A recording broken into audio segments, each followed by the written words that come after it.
Chapter 5. 3 Broken Threads. Sherlock Holmes had, in a very remarkable degree, the power of detaching his mind at will. For 2 hours the strange business in which we had been involved appeared to be forgotten, and he was entirely absorbed in the pictures of the modern Belgian masters. He would talk of nothing but art, of which he had the crudest ideas, from our leaving the gallery until we found ourselves at the Northumberland Hotel. "Sir Henry Baskerville is upstairs expecting you," said the clerk. "He asked me to show you up at once when you came." "Have you any objection to my looking at your register?" said Holmes. "Not in the least." The book showed that 2 names had been added after that of Baskerville. One was Theophilus Johnson and family, of Newcastle. The other Mrs. Oldmore and maid, of High Lodge, Alton.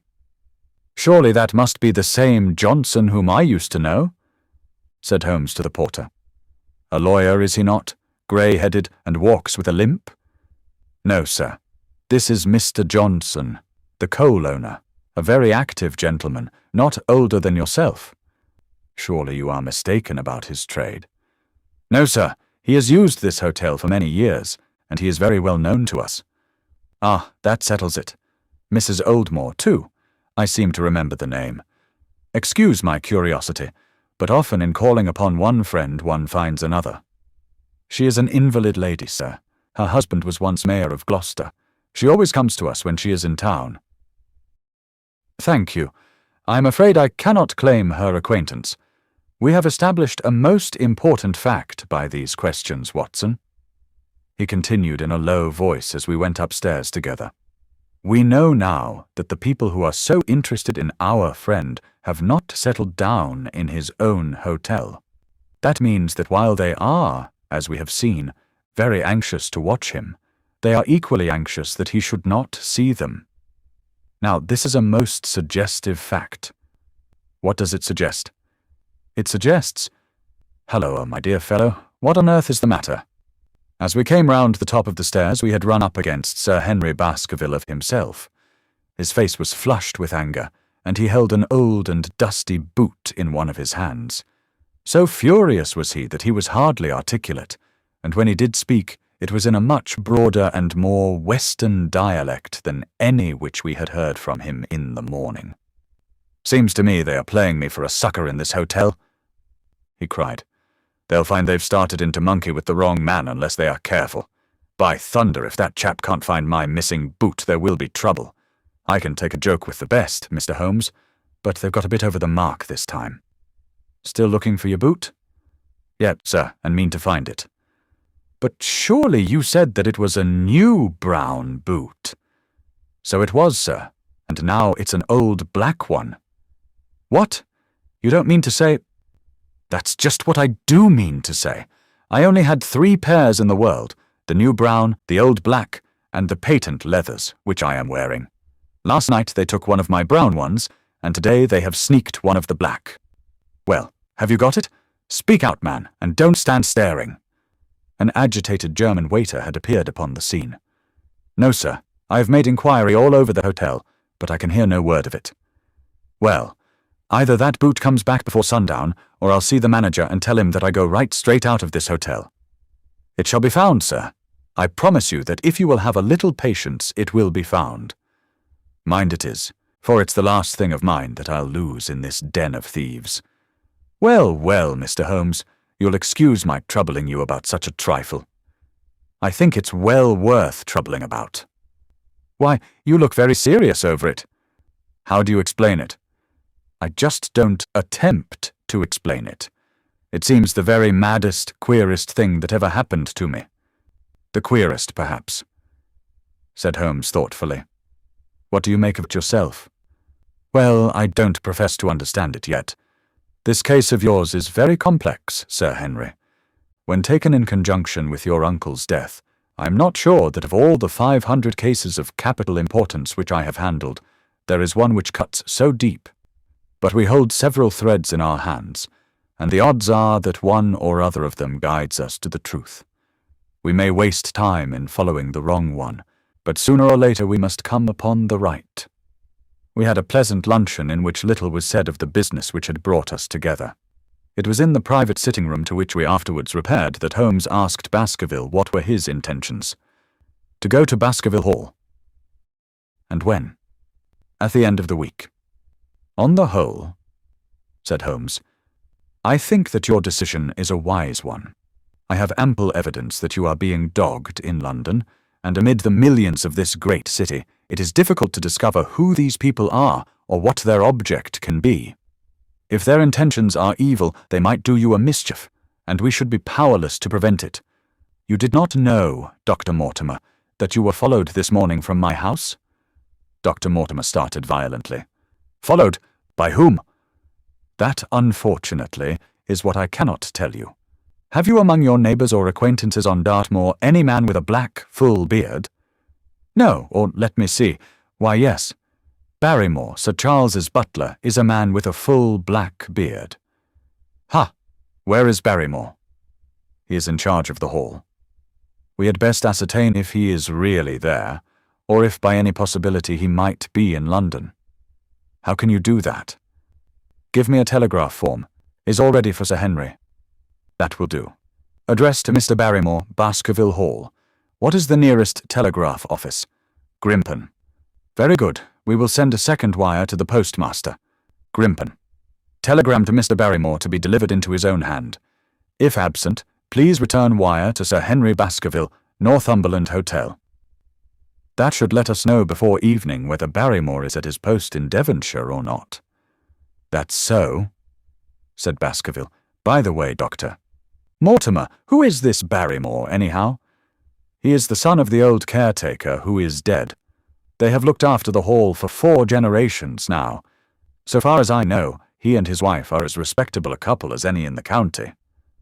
At the same time, said Baskerville, it's clear enough that so long as there are none of the family at the hall, these people have a mighty fine home and nothing to do.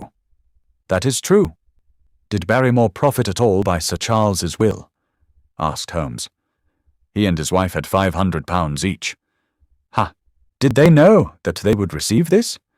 Yes, Sir Charles was very fond of talking about the provisions of his will. That is very interesting. I hope, said Dr. Mortimer, that you do not look with suspicious eyes upon everyone who received a legacy from Sir Charles, for I also had £1,000 left to me. Indeed. And anyone else? There were many insignificant sums to individuals, and a large number of public charities. The residue all went to Sir Henry. And how much was the residue? £740,000. Holmes raised his eyebrows in surprise. I had no idea that so gigantic a sum was involved, said he. Sir Charles had the reputation of being rich, but we did not know how very rich he was until we came to examine his securities. The total value of the estate was close on to £1 million. Dear me! It is a stake for which a man might well play a desperate game. And one more question, Dr. Mortimer. Supposing that anything happened to our young friend here, you will forgive the unpleasant hypothesis. Who would inherit the estate? Since Roger Baskerville, Sir Charles's younger brother, died unmarried, the estate would descend to the Desmonds, who are distant cousins. James Desmond is an elderly clergyman in Westmoreland. Thank you. These details are all of great interest. Have you met Mr. James Desmond? Yes, he once came down to visit Sir Charles. He is a man of venerable appearance and of saintly life. I remember that he refused to accept any settlement from Sir Charles, though he pressed it upon him. And this man of simple tastes would be the heir to Sir Charles's thousands. He would be the heir to the estate because that is entailed. He would also be the heir to the money unless it were willed otherwise by the present owner, who can, of course, do what he likes with it. And have you made your will, Sir Henry? No, Mr. Holmes, I have not. I've had no time, for it was only yesterday that I learned how matters stood. But in any case, I feel that the money should go with the title and estate. That was my poor uncle's idea. How is the owner going to restore the glories of the Baskervilles if he has not money enough to keep up the property? House, land, and dollars must go together. Quite so. Well, Sir Henry, I am of one mind with you as to the advisability of your going down to Devonshire without delay. There is only one provision which I must make. You certainly must not go alone. Dr. Mortimer returns with me. But Dr. Mortimer has his practice to attend to, and his house is miles away from yours. With all the goodwill in the world, he may be unable to help you. No, Sir Henry, you must take with you someone, a trusty man, who will be always by your side. Is it possible that you could come yourself, Mr. Holmes? If matters came to a crisis, I should endeavour to be present in person, but you can understand that with my extensive consulting practice, and with the constant appeals which reach me from many quarters, it is impossible for me to be absent from London for an indefinite time. At the present instant, one of the most revered names in England is being besmirched by a blackmailer, and only I can stop a disastrous scandal. You will see how impossible it is for me to go to Dartmoor. Whom would you recommend, then? Holmes laid his hand upon my arm. If my friend would undertake it, there is no man who is better worth having at your side when you are in a tight place. No one can say so more confidently than I. The proposition took me completely by surprise, but before I had time to answer, Baskerville seized me by the hand and wrung it heartily. "Well now, that is real kind of you, Dr. Watson," said he. "You see how it is with me, and you know just as much about the matter as I do. If you will come down to Baskerville Hall and see me through, I'll never forget it." The promise of adventure had always a fascination for me, and I was complimented by the words of Holmes, and by the eagerness with which the baronet hailed me as a companion. "I will come, with pleasure," said I. "I do not know how I could employ my time better." "And you will report very carefully to me," said Holmes. "When a crisis comes, as it will do, I will direct how you shall act. I suppose that by Saturday all might be ready. Would that suit Dr. Watson?" "Perfectly. Then on Saturday, unless you hear to the contrary, we shall meet at the 10:30 train from Paddington." We had risen to depart when Baskerville gave a cry of triumph, and diving into one of the corners of the room, he drew a brown boot from under a cabinet. "My missing boot!" he cried. "May all our difficulties vanish as easily," said Sherlock Holmes. "But it is a very singular thing." "Doctor," Mortimer remarked, "I searched this room carefully before lunch." "And so did I," said Baskerville, "every inch of it. There was certainly no boot in it then. In that case, the waiter must have placed it there while we were lunching. The German was sent for, but professed to know nothing of the matter, nor could any inquiry clear it up. Another item had been added to that constant and apparently purposeless series of small mysteries which had succeeded each other so rapidly. Setting aside the whole grim story of Sir Charles's death, we had a line of inexplicable incidents all within the limits of 2 days, which included the receipt of the printed letter, the black-bearded spy in the hansom, the loss of the new brown boot, the loss of the old black boot, and now the return of the new brown boot.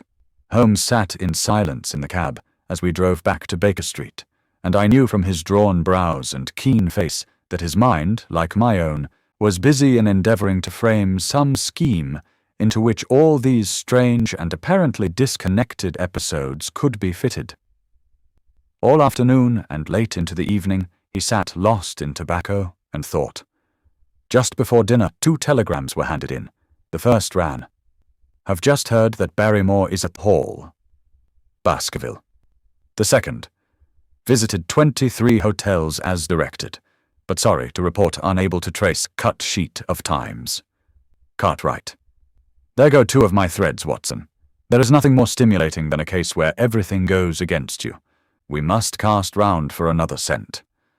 We have still the cabman who drove the spy. Exactly. I have wired to get his name and address from the official registry. I should not be surprised if this were an answer to my question. The ring at the bell proved to be something even more satisfactory than an answer, however, for the door opened and a rough-looking fellow entered who was evidently the man himself. "I got a message from the head office that a gent at this address had been inquiring for number 2704, said he. "I've driven my cab this 7 years and never a word of complaint. I came here straight from the yard to ask you to your face what you had against me." "I have nothing in the world against you, my good man," said Holmes. "On the contrary, I have half a sovereign for you if you will give me a clear answer to my questions." "Well, I've had a good day and no mistake," said this cabman with a grin. What was it you wanted to ask, sir? First of all, your name and address in case I want you again. John Clayton, 3 Turpey Street, the Borough. My cab is out of Shipley's Yard near Waterloo Station. Sherlock Holmes made a note of it. Now, Clayton, tell me all about the fare who came and watched this house at 10 o'clock this morning and afterwards followed the 2 gentlemen down Regent Street. The man looked surprised and a little embarrassed. Why, there's no good my telling you things, for you seem to know as much as I do already, said he.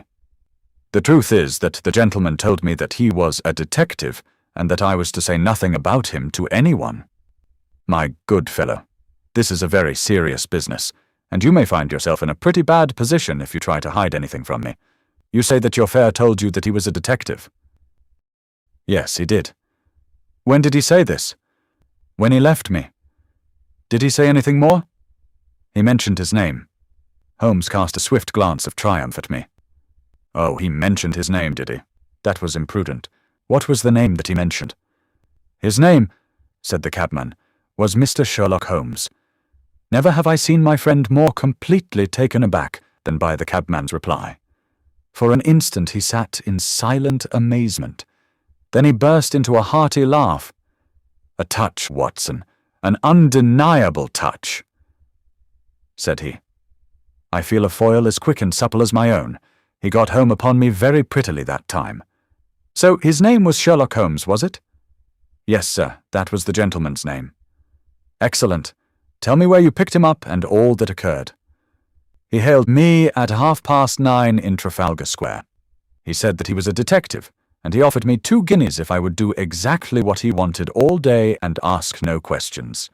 I was glad enough to agree. First, we drove down to the Northumberland Hotel, and waited there until 2 gentlemen came out and took a cab from the rank. We followed their cab until it pulled up somewhere near here. This very door, said Holmes. Well, I couldn't be sure of that, but I dare say my fare knew all about it. We pulled up halfway down the street and waited an hour and a half. Then the 2 gentlemen passed us, walking, and we followed down Baker Street and along. I know, said Holmes, until we got 3/4 down Regent Street. Then my gentleman threw up the trap, and he cried that I should drive right away to Waterloo Station as hard as I could go. I whipped up the mare, and we were there under the 10 minutes. Then he paid up his 2 guineas, like a good one, and away he went into the station. Only just as he was leaving, he turned round and he said, It might interest you to know that you have been driving Mr. Sherlock Holmes. That's how I come to know the name. I see. And you saw no more of him? Not after he went into the station. And how would you describe Mr. Sherlock Holmes? The cabman scratched his head. Well, he wasn't altogether such an easy gentleman to describe. I'd put him at 40 years of age, and he was of a middle height, 2 or 3 inches shorter than you, sir. He was dressed like a toff, and he had a black beard cut square at the end and a pale face. I don't know as I could say more than that. Colour of his eyes? No, I can't say that. Nothing more that you can remember? No, sir, nothing. Well, then, here is your half-sovereign. There's another one waiting for you if you can bring any more information. Good night. Good night, sir, and thank you. John Clayton departed chuckling, and Holmes turned to me with a shrug of his shoulders and a rueful smile. Snap goes our 3rd thread, and we end where we began, said he. The cunning rascal! He knew our number, knew that Sir Henry Baskerville had consulted me, spotted who I was in Regent Street, conjectured that I had got the number of the cab, and would lay my hands on the driver, and so sent back this audacious message. I tell you, Watson, this time we have got a foeman who is worthy of our steel. I've been checkmated in London. I can only wish you better luck in Devonshire.